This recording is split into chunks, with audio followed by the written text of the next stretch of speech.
Is the Abyss's HP inflation being handled badly? Let's talk about it. My name is Juice, and let's get into it. To start, we should probably clear up the term HP inflation, so that we're all on the same page here.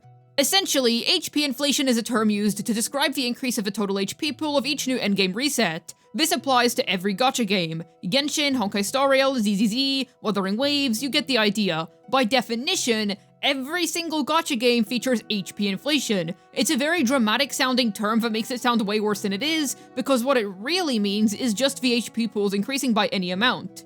It doesn't have to be by some gargantuan amount. If it goes up by even just a bit, it counts under HP inflation. For example, everybody here can agree that the Spiral Abyss in 1.0 is vastly different from the current day Abyss, which has way tankier enemies, favoring far different strategies. You get the idea. However, what's worth pointing out is that HP inflation can be scaled very differently. It can be handled either well or poorly, either rushing it in all at once suddenly out of nowhere, or slowly pushing up the boss HP amounts over time so that players can keep up with the endgame at a reasonable speed.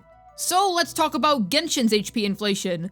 I'd like to point out how natural the progression has been. Abyss 100% does feel harder than ever now, and I do feel like Hoyoverse is ramping up the intensity of the Abyss's total HP pool a little more in recent times. However, it's always generally been very manageable. Genshin likes to scale the Abyss's difficulty level around the general power ceiling that exists per region.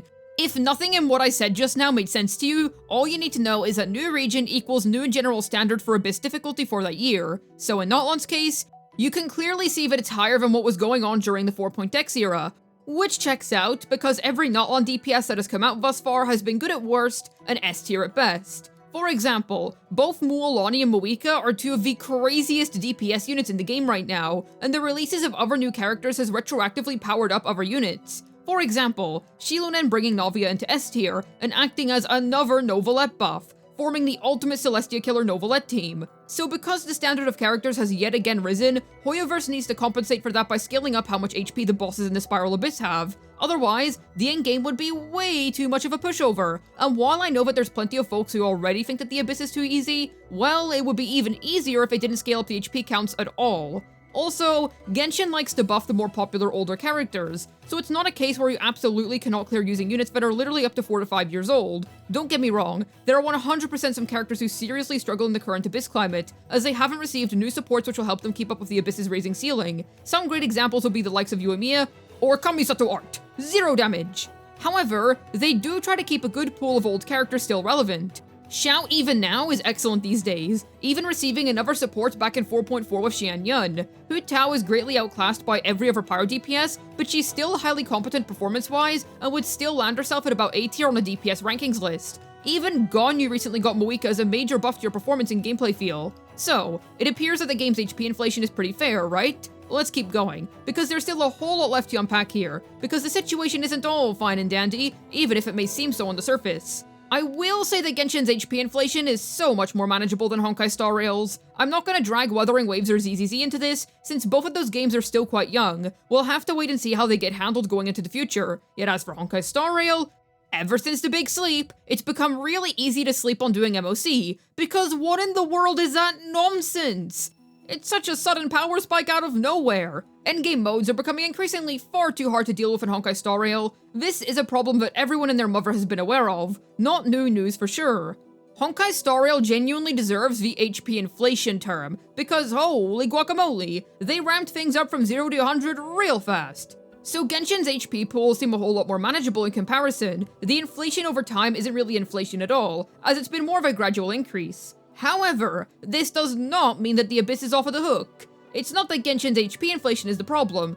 As we've seen, the situation over in Honkai Star Rail is a much more evident case of things moving at an unmanageable rate. However, do not let this distract you from the real enemies at hand, because here's the thing, the Abyss 100% became harder. It absolutely feels worse to play, but it doesn't actually have anything to do with HP amounts, as we've been dealing with increases for quite an amount of time at this stage. The current Abyss is easily the worst that Hoyoverse has ever put out in my opinion. Very few rival how horrible this specific Abyss lineup has been. I can't wait to leave it behind in favor of a brand new reset, because this has just been awful, and its awfulness has very little to do with how tanky the bosses are. Nope, It's all to do with plenty of other factors combined. Ridiculous character checks, adding horrible bosses like the Tenebrous Papilla which change forms and attack you non-stop constantly, being overly restrictive of what you can use on what side, putting a Chaska boss on a half which wants you to have Geo in the final chamber, and just generally being a whole big pile of bricks.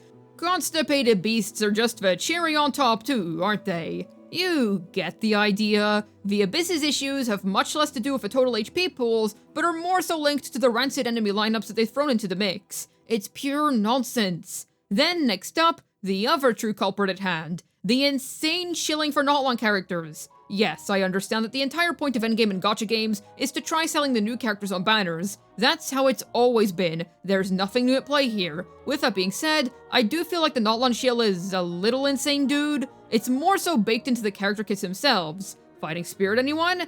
But there is also the fact that Chaska is such a good answer to the Kyukasaur, or how any not-long character can make fighting the Tenebrous Papilla 100 times less frustrating. Quick side note, characters with insane multi-hits such as Chloriandra can deal with the Papilla pretty easily too, but it generally asks for not-long units. If you head back really far, all the way back to Genshin 2.x, dang, I really feel like an old player at this stage. Anyways, you would have totally been fine skipping all of the Inazuma characters and only clearing with your 1.x era units. It helps that some of those characters were considered to be the best DPSs in the game at the time, such as Ganyu and Hu Tao. Some Sumeru bosses did prefer that you used Dendro-based teams on them, such as the Dorito enjoying Aggravate, and the Inquisitus Baptist fight feeling a whole lot easier if you use a Dendro team against it that carries various elemental types to answer its shields. But honestly, once again, if you didn't really care for Dendro all that much, you could have very safely been a Dendro skipper for all of Sumeru and faced minimal consequences for it. Fontaine did have a new Moesha mechanic, but it wasn't that big of a deal. It made dealing with some Fontaine-based bosses easier, as oftentimes you could shield break them down a lot quicker. Now, considering how we got some of the most beautiful and awesome characters in the game during Fontaine, I'm not sure as to why you would have skipped the entire nation, but if you wanted to, then sure, you could.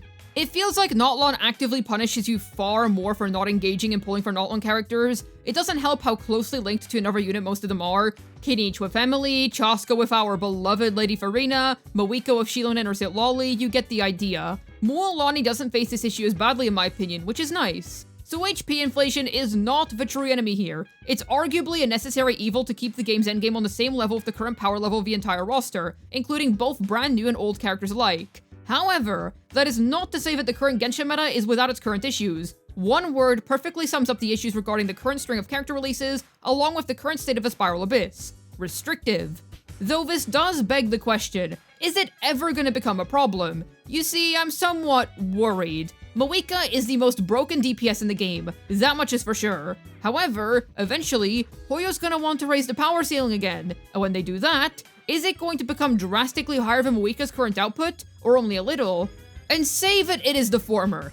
Does this mean that they're going to drastically inflate the HP pools of the Abyss in order to compensate for how strong new characters are becoming? And will they be able to continue keeping popular old characters in the loop, as they have done for so long now?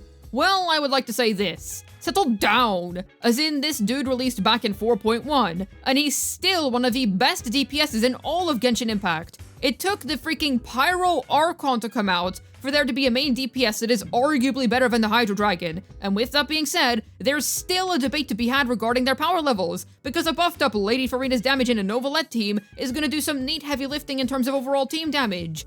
He has been one of the highest standards of power for a stupidly long time now, and if not even Notlon could dethrone him from S tier, which literally had a new S tier Hydro DPS release, then I think we'll ultimately be fine.